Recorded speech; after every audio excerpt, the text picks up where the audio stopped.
And then we are recording.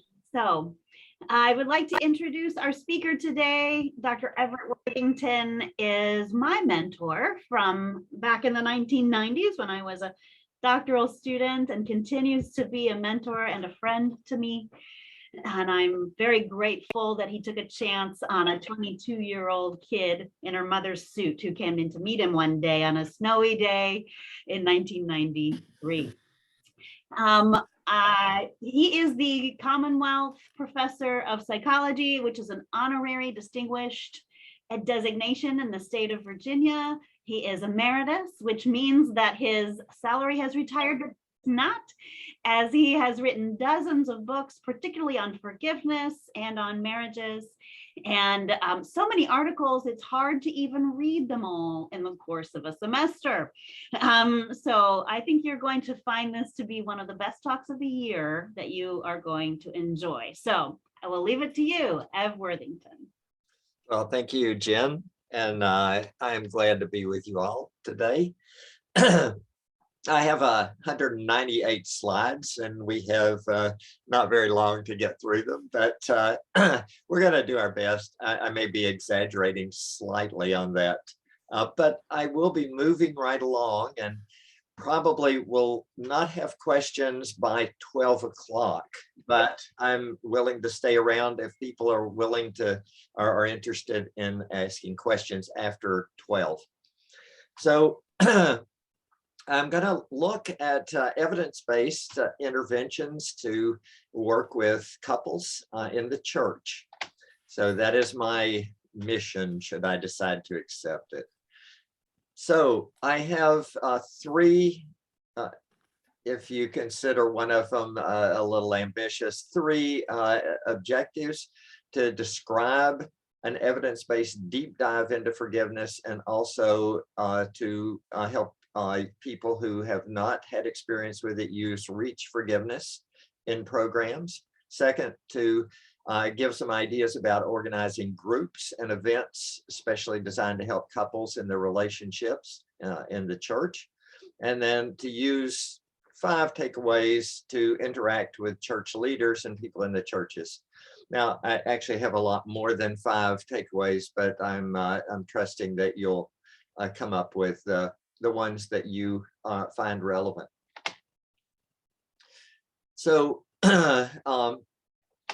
so what I want to start with is to just say that we have 2 major audiences when we're trying to intervene with the church. One is the state, and the other is the church. So we're obviously beholden to both of those if we're licensed. And in Virginia, even though the state doesn't interfere with what goes on in the church, if I'm licensed with the state, I still have to be beholden to state laws, even if I'm practicing in the church. So, so that means I have to balance off both of these interests. And that means that I really want to use evidence-based practices in psychology as much as I can. If I don't, I have to treat whatever the intervention is as some kind of experimental treatment, even though I may have used it for the last 50 years with glowing testimonials from all of my clients. It's still considered an experimental treatment. And experimental treatment is okay. We do those all the time. It's just that we have to be sure that our peers on licensure boards would agree that that's a psychological treatment and not just a spiritual treatment. So, so being accountable to the church means that I have to be accountable to a lot of different dimensions of the church, which means, you know, I'm going to sometimes create interventions that denominations use. I have to be responsible to those. But if I'm practicing in an individual church, I certainly have to have the pastor on board, or things just won't fly. Often the elders are involved as ruling elders and will even be able to nix my intervention if I am not accountable to them. And then I have to be responsible to the people in the congregation, the people who are going to be the consumers of the intervention. That means that's a lot of balls to keep up in the air. If I'm talking about the state and the church and trying to stay accountable to all of these different levels. So this is not an easy task, I believe, is working within the church. So how can I be accountable within the church? I give some points that require our special attention. So one of those is I have to be sure what I want to do, what I'm intending to accomplish with my intervention, and clarify those objectives before I start negotiating with the church, so that I'm not kind of creating it as I go along.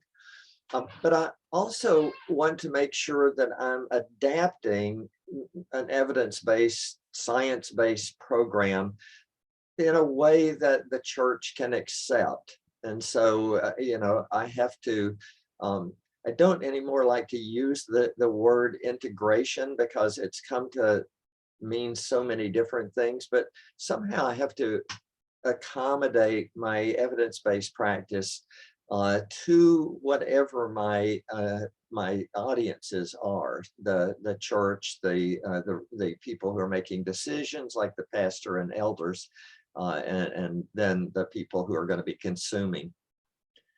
So it's really, I think, imperative to gain the support of leadership in the church. If I don't, if I have an unruly elder who, just sabotages my intervention by talking to other people and saying this is not biblical or this is not Christian, then I'm really working strongly uphill in trying to help people within the church. I do have to balance off the scientific and the theological and practical issues so that I really please both audiences. So now, I'm ready to say intervene in the church. So if there's this with couples, I need to do some kind of screening with the couples so that I don't end up with a Facebook type social media extremism in which I have some folks here who want to use this as a platform for airing extreme views. So there's nothing wrong with extreme views. I have a few extreme views of my own, I'm sure, but usually groups in church are not the best use of everybody else's time. So partners in couple interventions, tend to get well-rehearsed patterns of conflict. And so I want to screen couples so that whether I don't select the couple for admission, but at least so everybody knows that solving your marital or relationship problems in the presence of everybody else is probably not the best use of group time. And it certainly can drive facilitators crazy.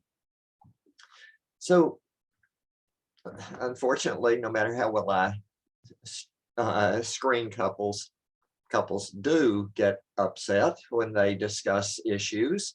And so when that happens, of course, what I want to do is usually take a break from the group and try to talk with a couple outside of the group and see if we can, keep the conflicts as much as possible out of the group. So, so the other, I think, important thing to consider is that sometimes, if we are valuing a science-based approach as well as a Christian-based approach, people are going to differ about that, and we may get confronted. And so we need to try to, be as calm as possible and non-defensive as possible when we are confronted. So I said, and learning objective number 3, that there'd be 5 takeaways that I'd hope. Well, I hope that these are, you can find at least 5 in there that you find worthwhile pursuing. So here are a few other little practical tips. Scheduling issues, of course, we all know, if you've worked with couples, that is a major problem with all the dual career couples and families that we end up seeing the couple out of. So, if it's a dual career couple, then often if they don't have children, night times are what we kind of forced into. If they do have children, if they often have trouble finding babysitters for a weekly commitment, sometimes a big Saturday intervention is a better solution, where they just have to get one babysitter for the entire day. So again, screening issues, try to keep high conflict couples from hijacking the group. Goals, then we can have a lot of ways of intervening with couples. We can organize local webinars or events. We run these deep dives into virtue, into our little church in Richmond. And what we did is I got 5 outside speakers to come in and speak on whatever the topic was, humility in one case, love in one case. And we had a kind of a webinar, 5 different webinars on different nights with discussions attached. So we have a lot of ways that we're not limited to just running groups or seeing couples as clients in the church.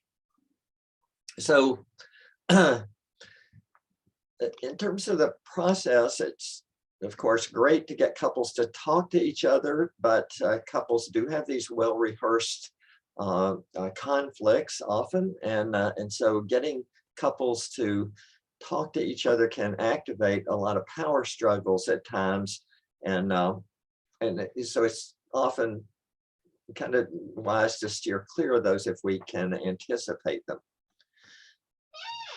All right, evaluation of the group. When we do a program at church, it's, a lot of times what we give is we give a little satisfaction survey. How'd you like this? Oh, it was great. It was fantastic.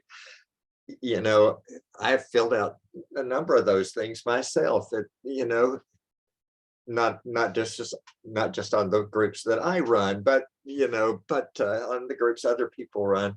They don't really tell us much, except that people were afraid to say anything negative in this evaluation. So, I recommend using some kind of simple outcome of evaluation, and I found goal attainment scaling to be very helpful. So a goal attainment scale is just a scale that goes from -2, which is I'm worse now than I was before the program, to -1, which is, okay, we're at the end of this program. I'm at the same place I was essentially. So -1 is good in a way. It means you didn't get any worse. It does mean you didn't get any better also. 0 is good. 0 says I reached the goals that I realistically had, that I was hoping to reach. And then +2 says that program far exceeded my expectations. So +1 is someplace halfway between. So goal attainment scaling, a really one item evaluation of your effectiveness can tell you a lot. So I've kind of talked about dealing with the church. Let me look now at kind of the science end of things. And so I thought what I would do is just give you a look at something that I've been thinking about lately, and that is these waves of psychological therapies. So we have first wave therapies. Some people consider traditional behavior therapy a first wave therapy, but I think more of first wave therapy as being basically psychoanalytic treatments. And those things are aimed at really a really esoteric type of thing that elite clients tried to achieve, and that is insight into their unconscious dynamics and ego control over those unconscious dynamics.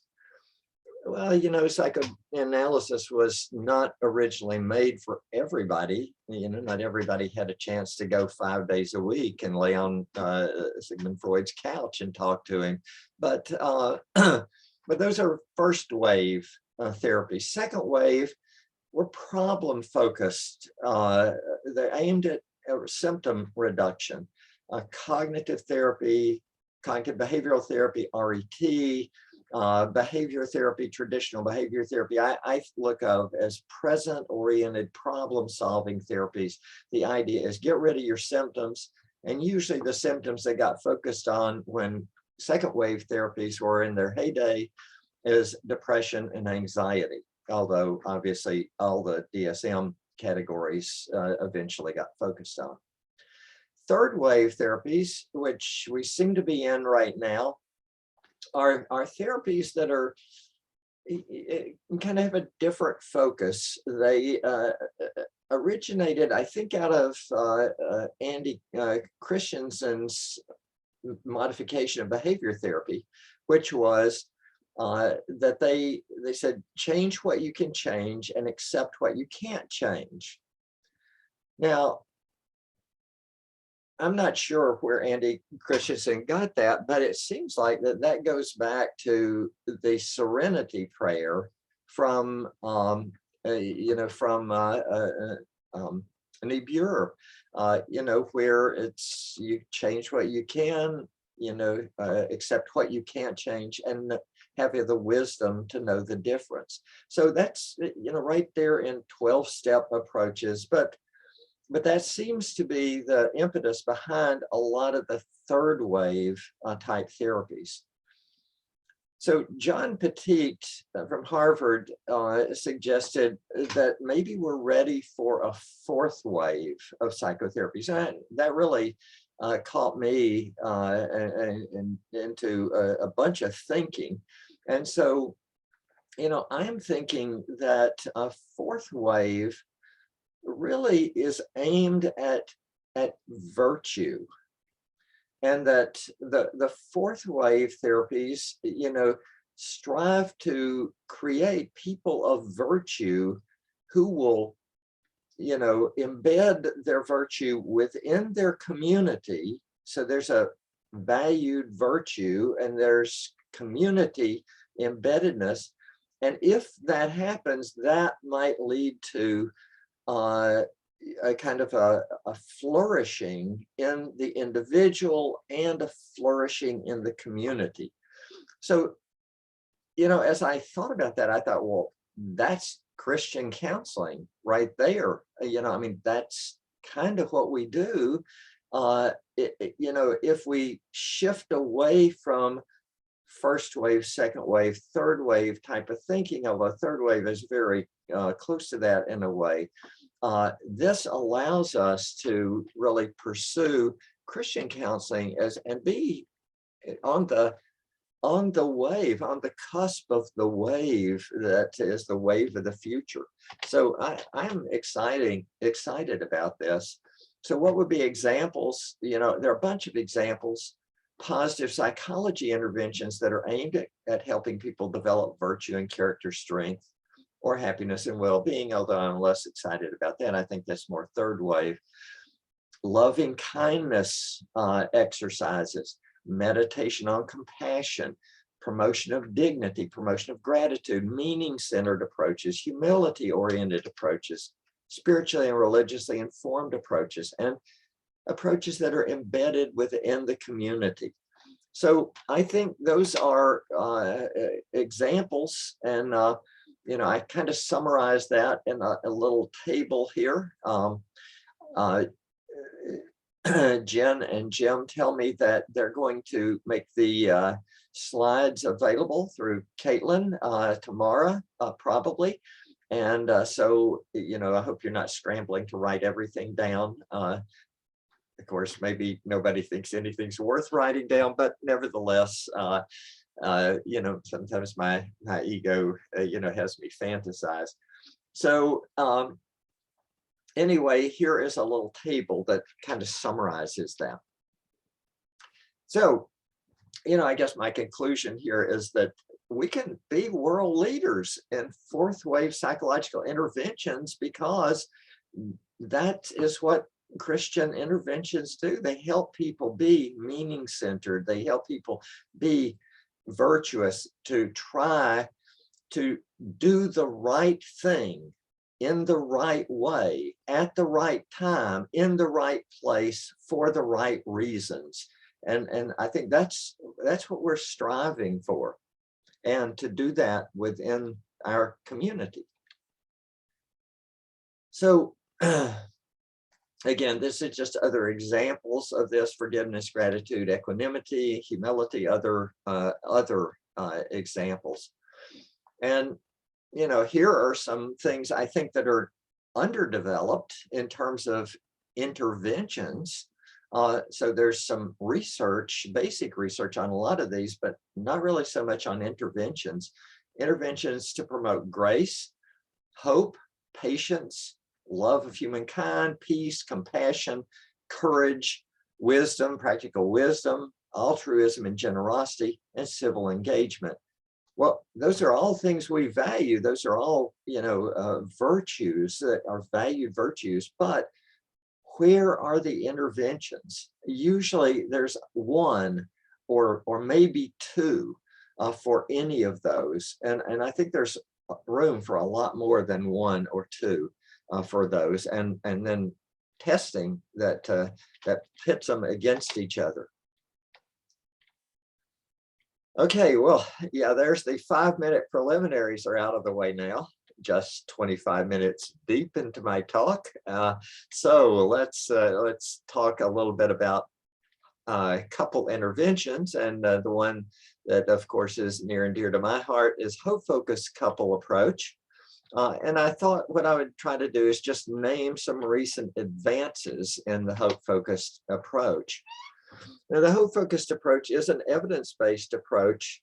6 randomized controlled trials using secular audiences, and then 2 randomized controlled trials for enrichment.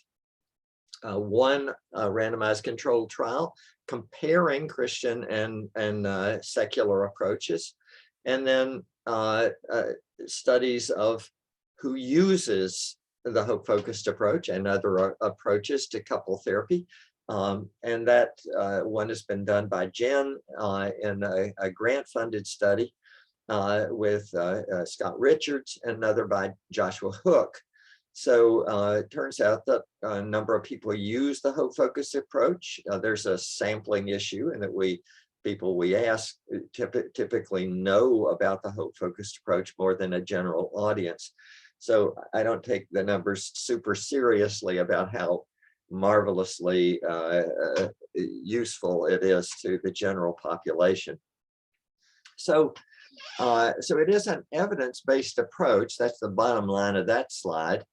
And so here, what do we have that's new? Well, on one hand, you're there with Jen Ripley at Regent, many of you, and are able to, develop new interventions all the time in the clinic there. And so, you're on the cutting edge of developing new interventions.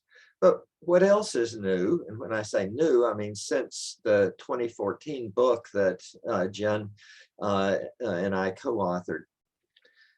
So here are some things I think are new. One, we have developed a new measure of the kind of a hope called weight power, colloquially, but it's a persevering hope scale. So there's always been two brief scales that were created by Rick Snyder, measuring a kind of a willpower to change and a way power to change. But what if change isn't possible? What if somebody's in chronic pain? What if somebody feels caught in a marriage that they just don't feel that they can get out of? Or in some kind of bad work situation that they just can't give up their job because this is a terrible environment? Or what if they have a terminal disease? So there are many reasons to have a persevering hope scale. And I gave you the, or at least it will be on the notes if you get them or when you get them. But this project was championed by Sandy Ruger at Wheaton College. And we developed and provided psychometric information on this persevering hope scale using 4 large samples. So it's a nice, easy to administer 4-item scale, quick, easy to administer. So that development of that measure, I think, can help research in the hope-focused approach. Conceptualization of the hope-focused couple approach is a 4th wave treatment. It's one that promotes virtue, and I think it can fit with couple therapy approaches. It has 2 halves to it. One we call the handling our problems effectively, or the hope part. This is more traditional conflict resolution, communication training, intimacy training, and then forgiveness and reconciliation through experiencing empathy or free part of it. Those each have empirical support in large studies. The elements of free in particular have accumulated a huge amount of empirical research since 2014. In 2014, there were 22 studies of the Reach Forgiveness model, for example. Now there are over 30 worldwide, and there are others going on. So other things that I think have been developed is explicit ways to embed these treatments into religious and non-religious communities.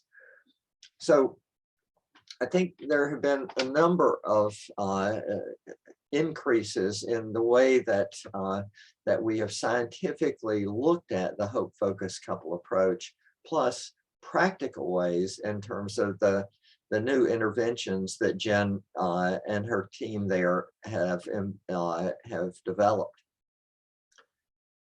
So let me talk a bit about that deep dive into forgiveness, because that's kind of another change that's come along in the last 7 or 8 years. So deep dives into forgiveness, are aimed at the community and at the church. And then the second kind of advance is the research that's been done on the Reach Forgiveness model and its dissemination nationally and internationally. So let me first tackle the deep dives.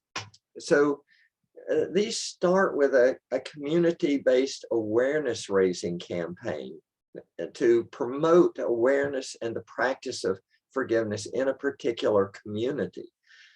So this has been studied for a while. The first study of this was by Lampton et al. In 2005, and then Steve Stratton at Asbury in 2008.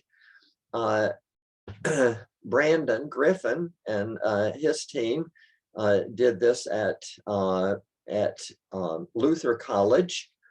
So these have been shown to work and to create community effects. So let me show you some of this.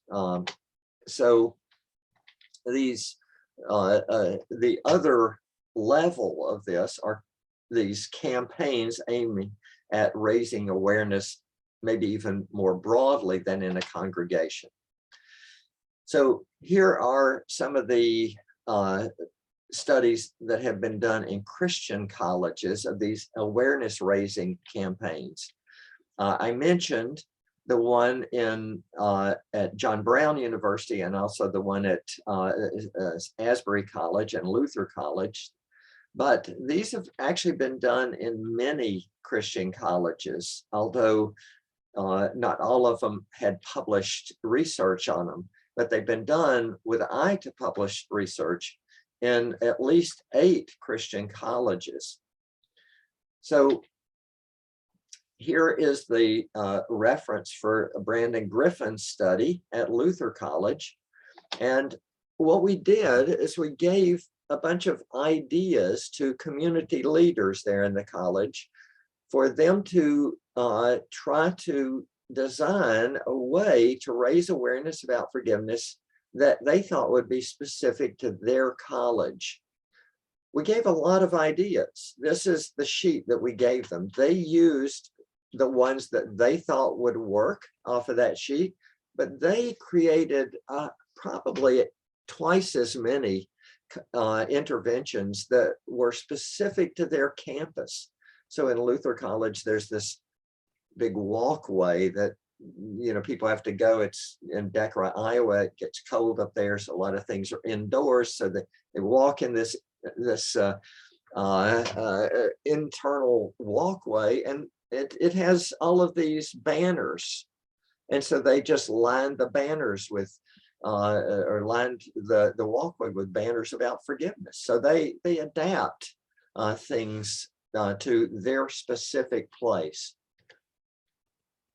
So what we found in that study, and I don't want to get into the stats that much, but we found that the average person at Luther College, and I have to say, we tried to survey every single person in that college, and we got multiple time periods, 5 different time periods, and over half of the entire student body filled these things out multiple times.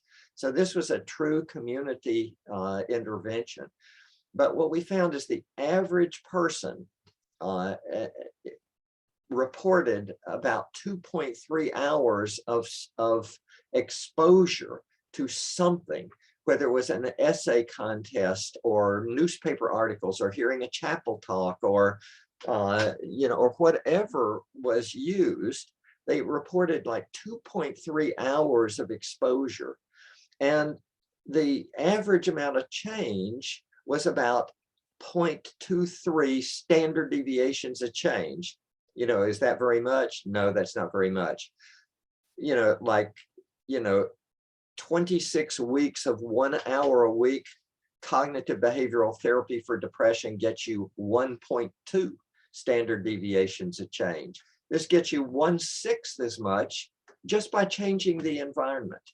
Not too much, but a substantial amount.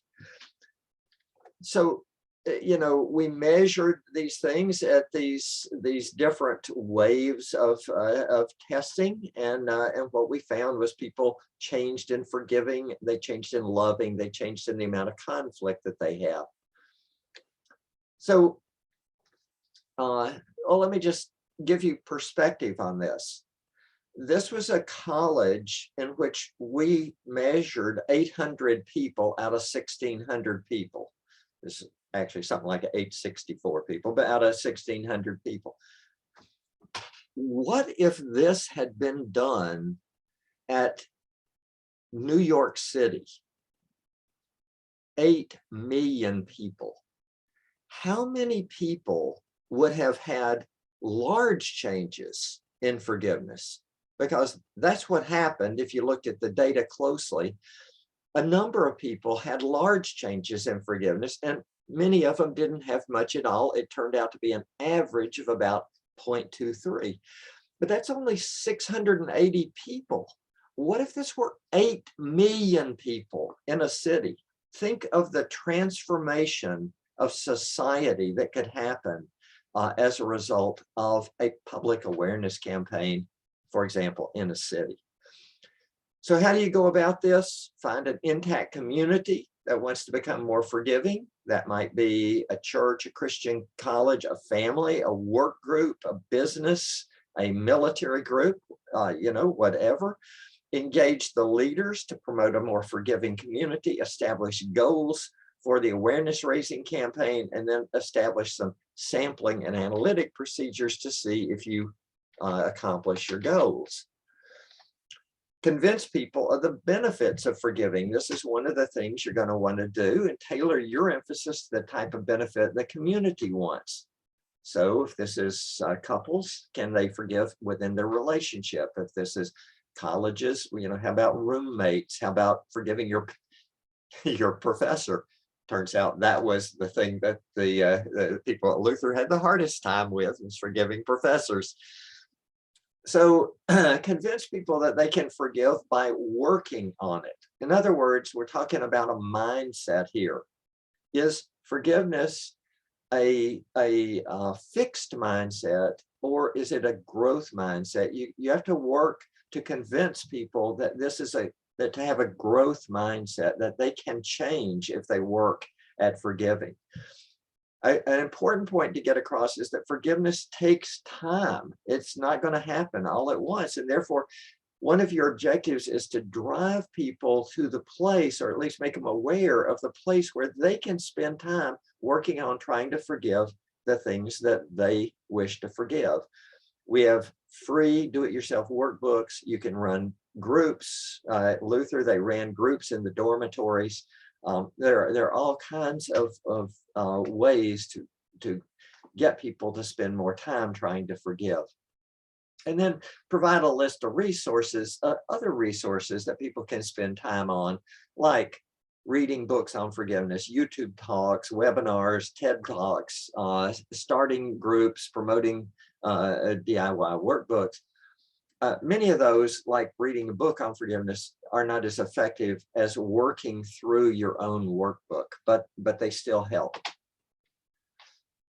Now, we're in the midst of a big worldwide project studying these campaigns. This is a project funded by the Templeton World Charity Foundation, and it's led by Man Yi Ho at Hong Kong City University. And one of the parts of this is to do a community-based intervention to promote awareness about forgiveness and then measure the outcomes. So one of these sites is at Hong Kong. Has anything been happening in Hong Kong in the last few years? Any kind of conflicts? Yeah, lots of them. Indonesia, this most of the in Hong Kong, some of the focus is on an entire university that's a secular university. In Indonesia, the focus is on a mega church that was razed to the ground in a religious raid that happened about 12 or 13 years ago. So can people forgive for the burning of their church? In the Ukraine, I don't know, has anything been happening in the Ukraine lately? Yeah, lots of conflict. So there's one project that's aimed at a church in Kiev, and there's another one that's aimed at just a community near the places where the Russian military is massing and where they've had conflict for the last number of years. Colombia.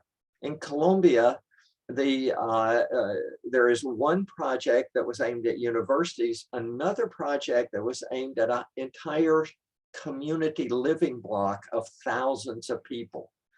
And Colombia, of course, has had over 60 years of continual civil war.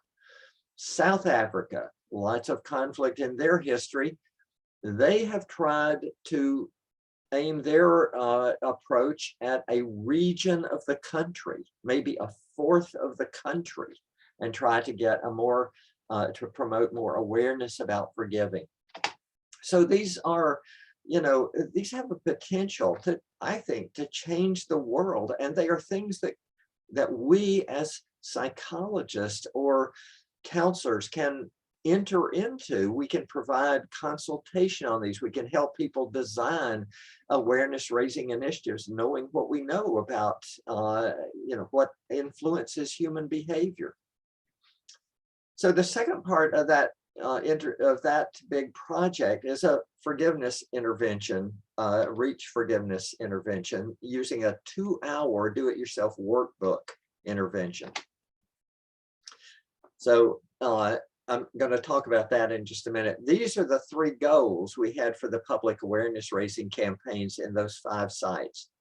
Increase people's knowledge about forgiveness. We tested that with a knowledge test. Increase knowledge about the benefits of forgiving, the relational, the spiritual, the physical health, the mental health. And we tested that with a knowledge test. And then alert people to seek out places where they can spend more time trying to forgive. And so we tested that with a survey of things people engaged in. Of course, what we were driving people toward is that 2-hour workbook that was freely available in their community. All they had to do is download it, or there were even paper copies that were available if people didn't have access to internet. So the second part is this cross-cultural evaluation of the reach forgiveness intervention using this 2-hour self-directed workbook.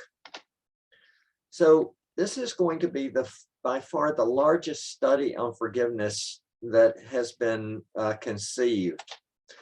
So in 2014, Nathaniel Wade and his group meta-analyzed all of the research on interventions to promote forgiveness.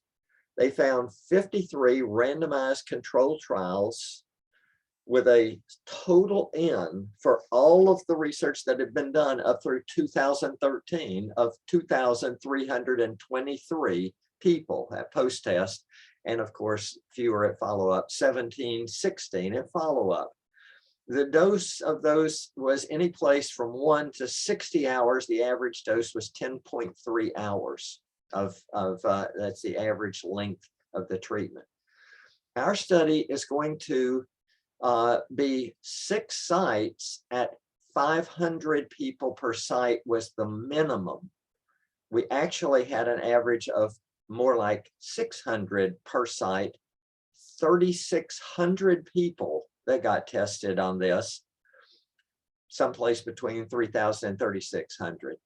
And the dose was approximately 2 hours, sometimes a little more if people you know, had trouble with the reading level that had to be read to them. So what will happen by the end of this project, hopefully, is we'll find that this is successful at producing change at least 0.2 of a standard deviation of change, hopefully more. But at the end of this will provide those workbooks in English, Spanish, Mandarin Chinese, Russian, Ukrainian, and Indonesian, reaching about 2/3 to 3/4 of the world in their native language without any cost to them if they have access to the internet. So we're hoping that this will change the nature of you know, forgiveness worldwide. So if you need to contact me, I put this on, it's on the first slide also, and also these free resources are on my website, fworthington-forgiveness.com. So I've already alluded to this, which is, if we can run a campaign aimed at, say, a fourth of South Africa, or aimed at a college campus, why don't we do this? Because the benefits are huge. In New York City, 8.3 million in one city alone. If we got a bunch of change, what are the costs of running such a campaign? Well, there'd be some kind of cost for public relations and advertising for special events, distribution of free resources. Many of those could be on the web, not much cost for that. Cost of additional professional time to provide groups or to supervise groups or make talk or educate the public. Raising money for sponsorship, time and money to organize special events. Like, for example, in Hong Kong, one of their community events was a rock concert with forgiveness as the theme. So they got a local Hong Kong, more than local, some of them had national reputation, but they got bands to come in, rock bands, and give this rock concert, and forgiveness, brought to you by forgiveness. Okay, well, anyway, so if the benefits are huge and the costs are relatively small, why aren't we doing this? We have done these deep dives in my church, so this can be scaled down from these community sites, as well as scaling up from running deep dives and scaling up to a bigger community. I wrote some of this up in the Journal of Spirituality and Soul Care, using as an example a deep dive we did into forgiveness, and into humility in 2021. We did evaluate the project. So we looked at how many people attended sermons, so there was a sermon series, and the blue is all 7 of the sermons, and the red, so people attended most of the sermons. There were 5 talks, and so this is who attended which talks. There were also, how much did you change in terms of your knowledge about humility? And it turns out with goal attainment scaling, most people reached 0. That's the kind of orange bar. Many of them reached +1, more than I expected. Very few reached wildly enthusiastic knowledge gain on humility. And then we ask them the practical question. So how about your behavior? How about, are you behaving more humbly? Fewer people, the -1, which is the baseline, that is, I'm right where I was before, that's the red bar. The 0 is the orange bar again, that's where most of the people were, and then some people were at +1. Nobody was wildly enthusiastically, I'm super humble now. So these reach forgiveness interventions have a lot of support to them. And basically, what we know, boil down into these, is that they work for Christians, and even the secular groups, the secular interventions work just as well for Christians as the Christian accommodated groups do. There is a regression line that predicts how much people gain in forgiveness if they enter an intervention, and that is the effect size is 0.124 plus 0.046 times the time in hours of the intervention. Time is important. Time is vital. There's a linear increase depending on how much time that you spend trying to forgive.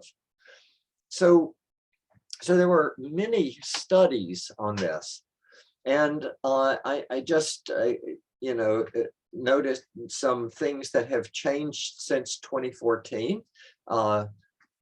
Workbooks have been developed, a workbook for self-forgiveness that includes the Reach Forgiveness model within it, a workbook for patience, workbooks for political humility. We're on the cusp of putting a study out on that took place in the Chicago metro area. Workbook, the 2-hour workbook that has not been written up yet. So here is the empirical support for the Reach Forgiveness model. You're just supposed to look at that and go, okay, that's a lot. You know, that's just a listing of how many studies have been published on this. How many studies have been done in Christian college? There's the Christian college ones that have run these studies.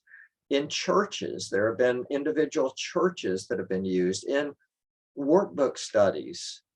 That's just starting, but of course that big 2-hour workbook study should kind of, you know, bump things along. And there's been an internet intervention study that I have to say didn't work very well, because, you know, it was a 7-hour intervention, and who goes on the web and then comes back and 7 hours worth of intervention on the web?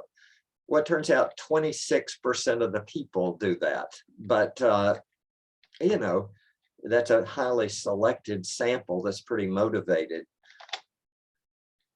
So that Reach Forgiveness model, let me just illustrate if you're not familiar with it.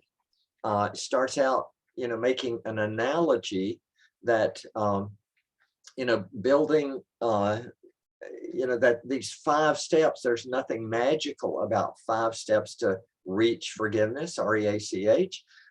It's really like if I were building a concrete structure, I would outline it with wooden planks, and the structure is concrete, and I would pour the concrete in. So this, we make an analogy to, this is God making changes in people's lives.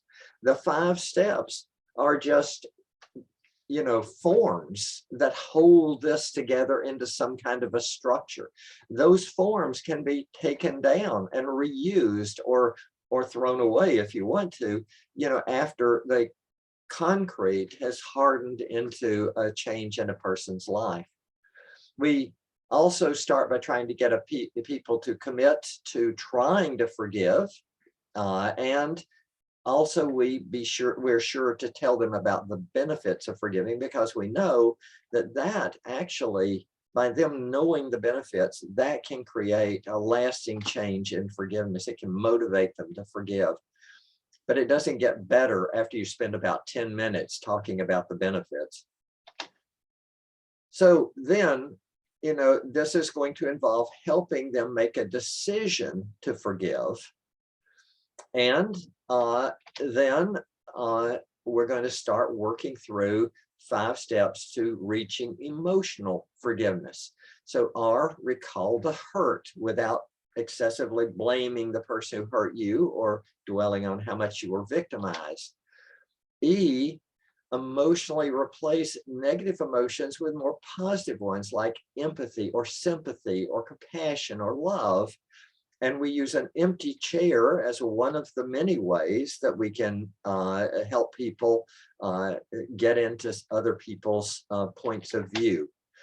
Other ways that we can help them get into people's point of view is having them write a letter as if they were the person who hurt them, or talk with somebody else about, what do you think this person who hurt me might have been thinking? So there are a lot of ways to, you know, promote more empathy or sympathy for the other person who hurt you. A, give an altruistic gift of forgiveness, one that is not deserved, but one that you give altruistically. You know, why would you do that? Because we're grateful that we have been forgiven, not just by God, but we've been forgiven by other people in our lives. People can think of the other people, sometimes thinking that, oh yeah, God forgives me, so I ought to forgive others. Well, that's great. That's what Scripture tells us to do. But also, it does give a person a chance to disqualify their own personal responsibility, because they say, well, sure, God can forgive that. God's God. I'm only human. So it helps them to, to find a person who has forgiven them when they didn't deserve it. We get them to estimate how much forgiveness they have experienced since they started the workbook or since they entered the group, and then publicly commit to that. So if it's a group, they whip around the group and tell what percent of the emotional unforgiveness they had that they have given up since the group started. If it's a workbook, they commit themselves in writing. That commitment's just to themselves. So ways that we get them to commit: fill out a certificate or write a letter of, today I forgave so-and-so this much, or, washing their hands after writing on their hand a little ink description of, the person was, betrayed me. They write betrayed, and then they wash their hands. And they're making a commitment of the forgiveness they have experienced.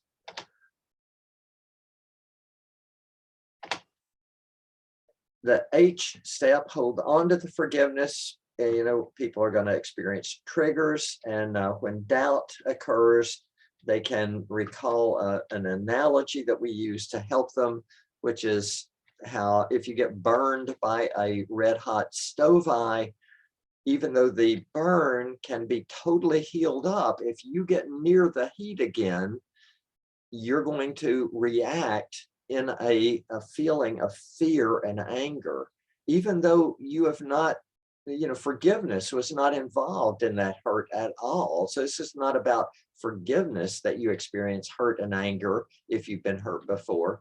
It's just your body being conditioned to respond and to distract themselves. So using the reach forgiveness in your practice and in church, here are ways that you can do that. Use it in individual psychotherapy. Let me just say that you probably will never have a chance, maybe once or twice in your career, to do forgiveness therapy where you just focus on helping people forgive. Because insurance won't pay for that. And most people do not come to you saying, boy, I need psychotherapy desperately because I can't forgive. Now, occasionally, sometimes that happens, but mostly people come because they're traumatized or angry or, or depressed or fearful, or they have couple, conflict that they can't get over. So forgiveness comes up after that. But that's not usually the focus of the entire therapy. It's 2 hours out of the 12 hours of therapy or 20 hours of therapy. So that means, since it's all about time, you need to think about in practice, how would you help people spend more time trying to forgive? And you can help them get to the do-it-yourself workbooks. You can create a psychoeducational group in practice. And I see that I've got about 1 minute left. You can refer people to my website, where there's lots of free ways that they can work on forgiving.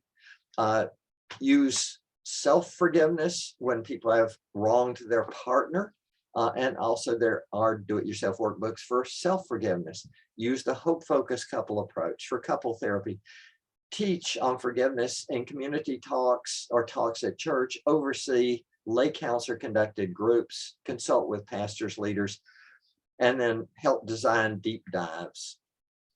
Well, I told you there was more than I could possibly get to. So tomorrow, if you wish, you can get these slides. You can see all the things you didn't have time to write down today. Hopefully nobody even tried.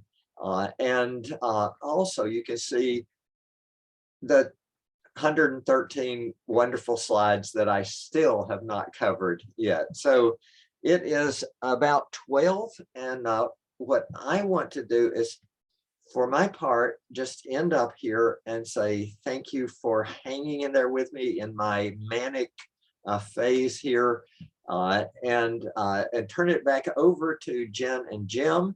And then after that, I will hang around if people have questions that you want to ask. Okay, thank you so much, Dr. Worthington, for presenting all kinds of great introductory material and some good deep dives as well. We really appreciate it. A clap from everyone for what you've shared with us today. So yes, a reminder before you leave, if you are doing continuing education, please just sign your name, basically put your name in the chat that shows you were here at the beginning and the end.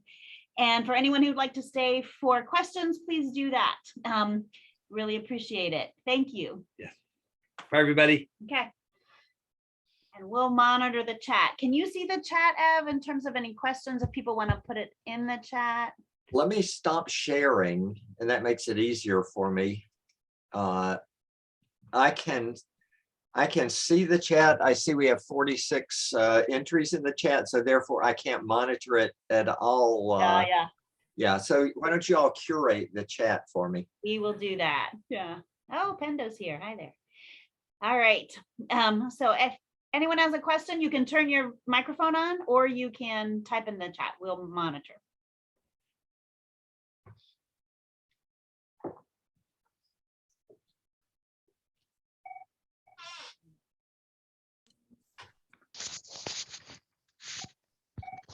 Hello, this is Pendo speaking. Hey. Hey, and while we're waiting for questions, I just want to say we had about 6 or 7 people from Uganda attending. Thank you so much. Nice. Yeah, you all may have heard some of this before. Yeah, but no, it was a different approach, so right. We can't get enough of it anyways. Thank you for organizing and thank you for speaking. Yeah, thank you. Okay. All right, we have a question. I do have a question. Hold on a sec. I do have a question. Okay, go ahead with the verbal question first. I'm called Harriet Vilabwa from Charis. I'm really interested in these talks on forgiveness and hope-focused therapy for patients with severe mental illness. I logged in late, so I wanted to know, has this been used for patients with severe mental illness, like maybe depression, bipolar, in remission? From my clinical experience, I have a feeling that maybe some of these things work, but I have not come across, not that I've read widely, but I've not come across any evidence literature suggesting this. But I have a feeling that probably this also works to maintain recovery and improve quality of life in some of the patients with severe mental illness. Thank you for the presentation. It was very informative and I enjoyed it. Yeah. So there's a kind of a qualified yes that this has been used with severe mental illness. So Robert Enright has a different model called the process model, and he has focused more on severe mental illness. So he has done his treatments individually with people who are incest survivors. I'm trying to remember, is about 4 or 5 different problems that he's used, including chronic medical problems. For the reach forgiveness model, we've done more a broad approach to general population, but we did do one study with borderline personality disorder at the University of Minnesota. So it was using Marcia Linehan's model of, I always want to say diabolical behavior therapy, but it's not really diabolical, it's dialectical behavior therapy. So they had an ongoing treatment of a group of people in DBT for borderline personality disorder. They were a little nervous about including forgiveness. They thought that might invite, some disruption, with their borderline diagnosed people. but as it turned out, almost every one of the people not only improved, but also said that they thought the forgiveness intervention, the reach forgiveness model, was helpful. So that was published in 2015, and the first author of it was Steve Sandage. So it was a team of folks that did that, if you want to look that up. But that's an ongoing treatment in process for DBT. We have a question in the chat. It asks, is there a difference in outcomes for people seeking to forgive ongoing offenses versus historical ones? Nobody has really compared that, but I would bet you about $10,000 if I were a betting person that that's much harder to treat ongoing offenses because it keeps getting refreshed again and again and again. So you can forgive something that was done yesterday, but if you've got to deal with 3 other things today, it's going to keep people all stirred up. So I can't imagine that ongoing offenses would do as well as something that's historical, that's in the past, that people have already made a distance psychologically and maybe even geographically for. We have another question in the chat. Do you have information on the model being effective for domestic violence situations? It's not been used with the domestic violence. So I think that Christy Gordon's model, which involves 3 people and involves Doug Snyder, North Carolina, Don Balcom, and Christy Gordon at University of Tennessee. They've looked at divorce and applied this model to divorce, but and to affairs and applied it to affairs. But I think because Christy studies a lot of domestic violence, I will bet you anything she's applied it to domestic violence too. But I can't quote you what the study is. But check out Christy Gordon at UT Knoxville. Any more questions? Thank you so much for the talk. I mean, indeed, it's so encouraging to hear all these. Of course, forgiveness is so central to life and faith and living. And it was definitely encouraging to see all of these happening all around the world, even, and made available to 3/4 of the world. I just want to say that I'm very encouraged. And okay, so this is a question about forgiveness within the couples therapy context. So, I mean, McNulty talks about the dark side of forgiveness, the forgiving then of the transgression, and then that reduces. It could have some negative impact on relational health. And then there's also some other research that talks about like the balance of forgiveness within a couple dyadic relationship. If one person forgives more, the other one forgives less, then there's some dissatisfaction, something along those lines. So I was just wondering, like, how does like forgiveness within like couples? I mean, how would the reach forgiveness model kind of speak to that and attend to those areas? Yeah, my reading of McNulty's research is. And I think to some degree he agrees with this, because if you look, he wrote a chapter in the Handbook of Forgiveness, 2nd edition in 2020 that I myself and Nathaniel Wade edited. And he made a lot of changes as a result of our critique. So my belief is that his early research called forgiveness what I would call misunderstandings of forgiveness. That forgiveness is something that happens internally, but he treated it as the communication of forgiveness. So if you communicate that you've forgiven, whether you have or not internally, you do open yourself up to the other person taking advantage of you in some way. So some of those dark sides of forgiveness are really the dark side of being unwise in how you communicate forgiveness and when you communicate forgiveness. So I don't believe that forgiveness has a dark side. I believe that we can be unwise in how we communicate it, and because that is really about reconciliation and the ongoing conversation about reconciliation. So you can have reconciliation breaking down even though both people have totally forgiven, just because they're communicating poorly about the forgiveness. Thank you, F. Yeah. Thank you so much. So I'm just curious, are you from Singapore? Where are you from?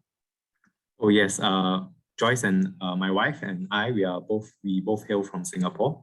We are both studying at Regent's PhD program under Dr. Ripley. I remember seeing you in the Charis meeting, but as I listened to your accent, it was like, that's Singapore. It sounded like Singapore. Yeah. Okay. Definitely on point there.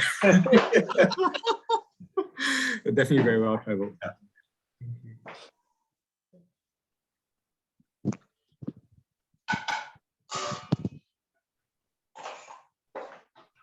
Well, with that, unless there are no other questions, I want to say to Dr. Worthington, thank you very much. And for those that have remained, the 20 or so that have stayed to ask and listen to more questions, this has all been recorded, and we will be putting it up to a YouTube channel. And likewise, our PowerPoints will be distributed to you all probably tomorrow.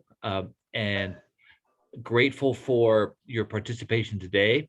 We will be communicating with you about our next presentation, likely occurring in about a month. So that information will be coming up. It's just as soon as it's been confirmed with the person we're pursuing. So we can't announce it yet until we get an inked deal here.